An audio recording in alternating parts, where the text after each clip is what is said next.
The dawn crept slowly over Ndaiwale, brushing the tops of the ancient trees with soft gold. The forest around the village stirred, as if the spirits hidden in its roots were stretching awake. Birds called out from branches older than memory, their songs mixing with the morning breeze. The villagers believed these trees carried the whispers of ancestors, and every rustle was a reminder that no one in Ndaiwale ever walked alone. As huts lit up one by one, it felt as though the entire village was greeting the spirits with the rising sun. In Ndaiwale, tradition moved with every footstep. Children fetched water while singing songs taught by their grandmothers. Elders sat beneath the irako tree, blessing those who passed. Women swept their compounds at sunrise, honoring a ritual meant to clear bad energy. Even laughter had meaning here. It was believed to call good spirits closer. Life was simple, but sacred. Every act, whether pounding yam or lighting a fire, was done with respect for the old ways. Still, beneath the calm beauty of daily life, Ndaiwale lived by a saying carried from one generation to the next: blood can save you or destroy you. People whispered it during storms, during sickness, and whenever trouble darkened a family's doorway. It was a warning, one that reminded everyone that love and danger often lived inside the same home. Amina was one of the reasons Ndaiwale still felt bright. She was born at sunrise, and the elders always said the morning light stayed with her. She walked through the village with a warm smile, greeting everyone by name. When she helped the elders, they would often whisper, "This child carries blessings." Children ran to her, and mothers called her gentle hands a gift. Her kindness felt like cool rain on a hot day, and people trusted her without question. Her devotion to her mother, Mama Kanda, was known in every corner of the village. Amina rose early to help prepare herbs, sweep their compound, and carry water. She never complained. "Mama, rest. I will handle it," she often said. And Mama Kanda, a widow who had known both joy and hardship, leaned heavily on her daughter's steady spirit. But where light shines, a shadow often follows. Zahara, Amina's older sister, carried that shadow.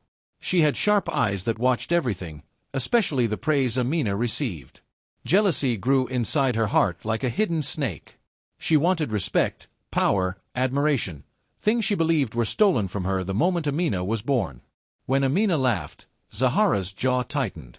When someone praised Amina, Zahara's smile faded. Inside her, a storm was building. Day by day, that storm darkened her spirit. "Why her? Why always her?" she whispered to herself whenever Amina walked away. Zahara felt forgotten, unseen, and pushed aside. And the more the village loved Amina, the more bitterness twisted Zahara's heart. Mama Kanda, wise and deeply connected to the ancestors, felt the shift. She noticed how Zahara avoided celebrations, how her eyes burned with silent anger. At night, she prayed under the moon, her hands shaking slightly. "Spirits, guide my child back," she whispered. But the wind carried no answer, only a warning, one that made her heart grow heavy with fear. The wind changed the day the village seer, old Mavuno, stumbled into the square with fear in his eyes. His staff trembled in his hands as he cried, "Listen! Spirits have spoken." Villagers froze. Even children stopped playing. Mavuno pointed toward Mama Kanda's compound. "A shadow is rising from inside a family. One will betray the other, and the ground itself will taste sorrow." Whispers spread like fire. Mothers clutched their children. Men exchanged uneasy glances. Amina felt her heart tighten, though she did not understand why. Zahara stood behind her, silent, her eyes unreadable. That night, a strange event struck the first blow of fear. Amina returned to her hut to find her sleeping mat overturned, her clothes scattered, and her wooden carvings thrown to the floor as if grabbed by an invisible force. "Mama!" she called, voice shaking. Mama Kanda rushed in and gasped. "There was no wind strong enough for this," she whispered. "Something has entered this home. Something dangerous." As if the spirits wanted to confirm it, a sacred clay pot, the one Mama Kanda kept above the doorway for protection, was found shattered at dawn. No footsteps, no movement, no explanation. The pot had survived storms, heavy rains, even the last wildfire. But now it lay in pieces, its broken edges glinting like a warning from the ancestors. Amina touched a shard and felt a cold shiver run through her. Later that night, A hunter returning late reported something even stranger. "I saw footprints by the sacred river," he murmured to the elders. "Fresh ones. But no one walks there after dark. Not even madmen." The elders exchanged nervous looks. Footsteps by the river meant only one thing: a restless spirit or a troubled soul seeking forbidden power. Amina overheard this and felt dread wrap around her chest. With each passing day, the air in Daiwale grew heavy. Even the trees seemed to whisper more urgently. Drums used for calling ancestors beat faster during ceremonies, as if warning the village. Mama Kanda watched her daughters more closely than ever. The ancestors were speaking, and their message carried danger. Between Amina and Zahara, tension crackled like lightning waiting to strike. Jealousy grew inside Zahara quietly, like weeds creeping through a garden when no one watches. The praise Amina received became a bitter taste in her mouth. She hid her anger with forced smiles, but inside, her emotions twisted like thorns. Whenever Amina greeted her warmly, Zahara felt the voices in her mind hiss, "She takes everything from you." The traditions Daiwale held so dearly began to feel fragile. Rituals meant to bring unity suddenly clashed with the darkness Zahara carried. What was once a home of harmony now echoed with secrets that the ancestors could feel but no one dared speak aloud. And slowly, trust within the family started to break. Mama Kanda noticed small things: Zahara avoiding Amina, Amina watching Zahara with worry, the silence between them growing deeper. It was like holding a thin piece of glass and watching cracks run through it, knowing that sooner or later, it would shatter. In Daiwale, praise was like rain. It fell where the ancestors wished. And in those days, it fell again and again on Amina. Whenever she walked through the village square, elders smiled at her, children waved, and women said, "There goes the girl whose heart shines like morning light." Zahara stood nearby, watching her younger sister receive words she had longed to hear all her life. Each compliment cut her deeper, and though she forced a smile, her heart burned. Why always her? Why never me? She wondered. That silent ache twisted inside her, growing heavy like a storm waiting to break. The day Amina was asked to carry the offerings to the ancestors, the entire village gathered to witness it. This duty was not small. It was given only to one the spirits trusted. Mama Kanda tied a white cloth around Amina's waist and said softly, "Walk with humility, my daughter. The ancestors watch every step." Amina bowed politely, but Zahara felt her breath tighten. She stood in the back, arms crossed, whispering under her breath, "They think she is pure, they think she is worthy. But they don't see her like I do." Her eyes followed Amina as she walked proudly toward the shrine, and resentment seeped deeper into her bones. Not long after, the elders invited Amina to represent their family during the Moon Circle meeting, an honor given to only a few in the entire village. As she knelt before them, her soft voice and gentle respect won their trust instantly. One elder said, "Mama Kanda raised a true jewel." Another added, "This girl brings peace when she speaks." Zahara listened from outside the hut, her nails digging into her palms. She muttered, "Peace, peace, peace. That is all they see. But what about me? Am I a shadow to them?" Every praise Amina received became fuel to Zahara's growing fire. Soon that fire turned dangerous. The jealousy that once sat quietly in Zahara's heart began to move like a living thing. She found herself stepping away from the family compound more often, staring into the forest as if waiting for something to call her. She stopped smiling at Amina. She stopped answering Mama Kanda with warmth. One night, while Amina slept, Zahara whispered, "If they want light, let them keep it. I will find my own path, even if it is dark." And with that, her bitterness shifted into something sharper, an intent that would change everything. Late one evening, when even the drums had gone silent, Zahara slipped away from Daiwale. She moved through the tall grass like a shadow, ignoring the cold wind brushing against her skin. Her feet followed a hidden path known only to the brave or the foolish, a path leading to the forbidden shrine. Old stories said restless spirits lingered there, spirits who answered only those with troubled hearts. Zahara's heart beat fast, but she kept walking, whispering, "Ancestors never look at me, but something out here will." The shrine stood crooked and abandoned, covered in vines and silence. Yet Zahara stepped inside, choosing danger over being unseen. Within the cracked walls, she knelt before a dark stone marked with ancient carvings.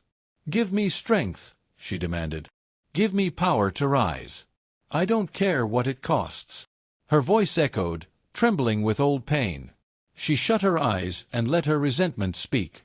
"Take this jealousy from me and turn it into something useful. Let me punish the one who stole what should have been mine." The air shifted. A cold breeze slipped across her neck. Then a whisper, soft, hungry, curled through the shrine. "We hear you, child of bitterness." Zahara's eyes flew open. Shadows moved against the walls, though no wind entered. "We know your desire," the spirits murmured, "and we can answer it." She felt a strange thrill run through her body, as if dark fingers touched her soul. The whispers grew louder, circling her like invisible snakes. "Bring your anger, bring your hurt, and we will feed on it. In return, we will give you what you seek." Zahara trembled, but she did not run. Instead, she whispered back, "Then take what you need." The spirits answered with a low, ancient hunger, the kind that changes a person forever.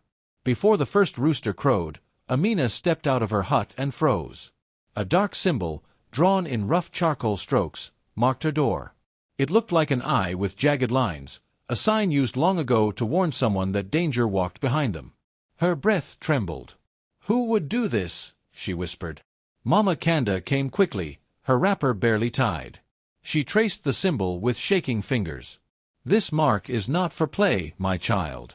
Someone wishes to frighten you, or worse." Amina swallowed hard, trying to steady her voice. "Mama, I have no enemies." But even as she said it, a cold shiver crawled along her spine. Later that morning, Amina sat before her bowl of porridge. The smell was faintly bitter, unusual for Mama Kanda's cooking. She took a spoonful, and her throat tightened. A strange weakness rushed through her chest. "Mama, did you add something new today?" Mama Kanda frowned. "No, child." Amina looked again at the food, noticing tiny green flecks hidden beneath the surface, herbs used in old curses, herbs only the most jealous hearts would dare use. Her hands shook as she pushed the bowl away. "Someone wants me weak," she whispered. Mama Kanda touched her shoulder, fear tightening her face. "This is not sickness. It is intention." Days later, while gathering firewood in the forest, Amina sensed something stalking her. The trees whispered as if trying to warn her, their leaves rustling with urgency. She glanced over her shoulder, but saw only long shadows stretching across the ground. Still, the feeling grew stronger. "Who is there?" she called out. No answer, only the soft crunch of footsteps that stopped whenever she stopped.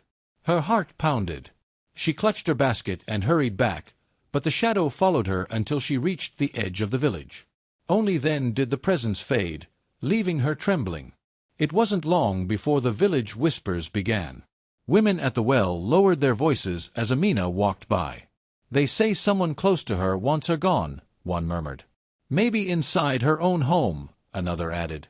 Amina felt the sting of those words deep inside her. She bowed her head, pretending not to hear, but the fear in their eyes made her chest tighten. Danger wasn't just following her, it lived around her, breathed near her, watched her every step. Soon, the elders gathered before Mama Kanda's compound. Their faces were serious, their cowrie necklaces clicking softly as they moved. One elder spoke, "Mama Kanda, the ancestors show signs of trouble. Evil inside one home spreads like fire across a dry field." Another added, "If this curse is not stopped, the whole village may suffer." Mama Kanda lowered her gaze, her voice heavy. "I try to guide my daughters, but something dark has entered our lives." The elders nodded grimly. "Then be ready. The spirits do not warn without reason." Even with danger circling her, Amina refused to blame Zahara.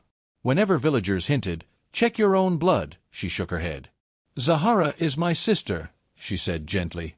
"We may argue, but she would never harm me." In her heart, she held on to love like a shield, believing that loyalty would keep Zahara close, even when whispers tried to tear them apart. But at night, when she lay awake, her mind wondered if love alone was enough. Meanwhile, Zahara walked through the village with sweet smiles and soft words. She pressed her cheek against Amina's in public, saying, "My dear sister, rest well. I worry for you." Villagers nodded, touched by what seemed like sisterly devotion. "A good sister," they whispered. A caring heart. But behind those smiles, Zahara's eyes sparkled with hidden pride. Each lie she told was a thread in the web she was weaving, one meant to trap Amina while keeping herself safe. No one saw the darkness coiling inside her. No one, except the ancestors. Zahara moved quietly through the village, whispering her poison like harmattan dust carried by the dry wind. She knew how stories traveled, faster than feet, sharper than claws. Every time she paused beside a group of women pounding yam or men carving wood, her voice softened with fake concern. "I fear for my sister," she murmured. "She has changed. The spirits around her feel dark." Her eyes watered just enough to seem honest. Some villagers frowned, others pitied her, but most listened. And each lie she dropped settled into their hearts like fine dust, the kind that blinds before anyone notices. By the time the sun reached its height, her words had woven a thick web, making many question Amina's purity and the peace of Mama Kanda's home. Soon, Amina could feel the shift in the air. People who once greeted her with warm smiles now stepped back when she approached. Mothers pulled their children closer. Old friends avoided her eyes, pretending to be busy with their chores. Even the village well felt colder, as if the water itself refused to reflect her face. "What have I done?" Amina whispered, clutching her wrapper close to her chest. But no answer came, only silence heavy like rain clouds. She felt alone, not just in body but in spirit. The distance from the villagers cut deeper than any blade, because she knew the danger was not outside her home, it was inside it. Zahara's plans grew bolder as she tasted the power of fear. She approached the chief hunter, a man respected for his strength and loyalty to the sacred traditions. She lowered her voice, trembling like a frightened girl. "I wish I didn't have to say this," she began, "but Amina, she has been acting strangely around the sacred shrine. I fear she may interrupt the coming ceremony." The hunter stiffened. Disturbing a sacred ritual was no small matter. Zahara continued, layering her lies with practiced sorrow. "Please, I only want to protect the village, and protect her." By the end, even the chief hunter doubted Amina's innocence, his mind clouded by Zahara's fabricated fear. As the days passed, Amina's strength faded slowly, like a candle fighting against the wind.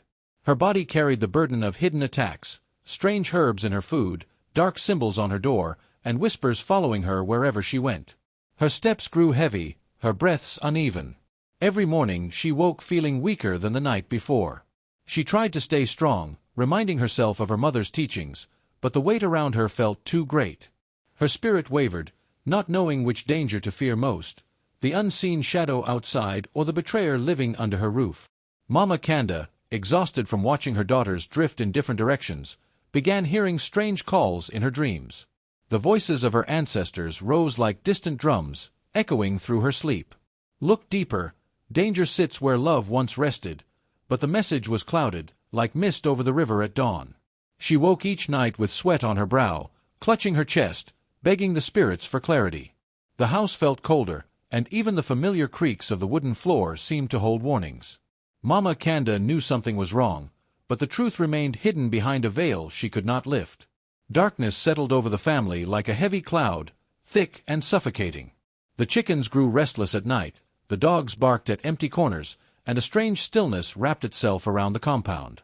The villagers whispered an old saying, "When jealousy enters a home, the spirits turn their backs." Every shadow seemed longer, every sound sharper, as if the entire village felt the growing tension. Amina could sense the shift too. The air felt heavier, carrying the weight of betrayal and danger. Zahara hid her wicked joy behind gentle smiles, knowing the storm she created was reaching its peak.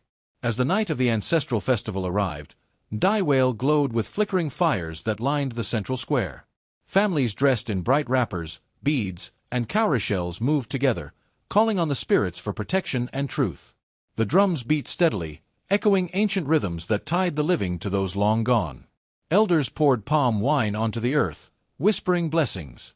The air shimmered with unity, the kind felt only during sacred gatherings. Though Amina felt weak, she joined the crowd, hoping the spirits would finally see her suffering. But as the fires burned brighter, the air thickened, not with smoke, but with secrets. Every lie spoken, every jealousy buried, every betrayal hidden began to stir like restless spirits. The wind carried whispers through the gathering, and even the flames seemed to lean forward as if waiting for the truth to rise. Amina stood still, her heart tight in her chest, feeling the spirits draw near. Zahara watched her from the shadows, fear and arrogance mixing in her eyes. The night was ready to reveal everything, whether they wanted it or not. Zahara's voice was soft, almost a whisper carried by the wind through the forest. "Sister, let us speak, alone. There is no peace in my heart, and I wish only to understand you." Her eyes sparkled with false innocence, and Amina hesitated, trusting the sister she had loved all her life. "Zahara, if there is trouble between us, let us end it here," Amina said gently, her hands trembling slightly. Zahara's lips curved into the faintest smile, hiding the darkness growing inside. "Yes, together, we will walk and speak." She led Amina deeper into the forest, where the trees whispered warnings, and the moonlight barely touched the earth. As they stepped through the undergrowth, the feared ravine appeared ahead, its gaping mouth shadowed in black, the wind howling like lost spirits. The villagers had long whispered that souls who fell here vanished forever, claimed by darkness. Amina froze, her heart pounding. "Zahara, this is dangerous," she said, her voice almost lost in the rustling leaves. "Do not fear," Zahara soothed, reaching out as if to hold Amina's hand. "I only want to help you see clarity." Her hand brushed Amina's shoulder, but her eyes glinted with cruel intent. With one swift push, her plan became clear. She aimed to end her sister's light forever, to send her plummeting into the abyss. Amina's scream tore through the night as she fell, her fingers grasping at air, her heart racing with terror. Just as her body began to tip over the edge, she caught a sacred root protruding from the ravine's side. Her hands dug deep, claws holding fast to life. "Help me!" she cried, voice raw with desperation, echoing into the night. Far above, Mama Kanda stirred in sleep, her heart suddenly gripped by a vision. The ancestors spoke through the tremors of the earth, showing her the danger her child faced. "Go, follow the moon's path. Your daughter clings to life," they whispered. She awoke, calling the villagers, guiding them through the dark forest, their torches flickering like fireflies, until the sight of Amina's trembling form came into view. When the villagers reached the edge, they witnessed the truth. Zahara stood frozen, her false smile gone, replaced by panic. Amina, still clutching the sacred root, gasped for air while Mama Kanda ran to embrace her. This is your doing," one elder said firmly, pointing at Zahara. The ancestral drums began to beat, first softly, then louder, echoing through the forest as if the spirits themselves pronounced justice. The thundering sound pressed against Zahara's ears, shaking her, demanding the truth. Overwhelmed, Zahara's control fractured. Tears streamed down her face, her voice quivering. It was envy. I could not bear the love, the praise she received. I wanted it all. I tried to end her, to take her place. Her confession spilled out, raw and desperate, and the villagers listened in horrified silence. The night carried her words to the far corners of Ndaiwale, and the forest seemed to hold its breath, acknowledging that the balance had been shattered, but now truth had returned. Amina sank to the forest floor, tears streaming freely, her hands trembling as she reached toward the sister who had almost ended her life. "Why, Zahara? Why would you try to take me from this world?" she whispered, her voice breaking. Her heart was heavy, not with anger, but with sorrow, with love betrayed. The moonlight danced on her tears, and even the shadows seemed to weep with her. Mama Kanda stepped forward, her eyes lifted toward the heavens, her hands folded in prayer. "Ancestors, show mercy where hearts have faltered, but let justice be known," she said, her voice strong yet quivering. She turned to the village council, her tone solemn. "The truth has been revealed. Judge fairly, for the balance of Ndaiwale depends on it." Her words carried the weight of both compassion and resolve, binding morality with ancestral law. The council arose as one, silent, their faces grave. They guided Zahara along the winding path toward the lonely plains, each step echoing in the hushed village. Torches flickered in the night, casting long shadows, while villagers watched, hearts heavy with sorrow and relief.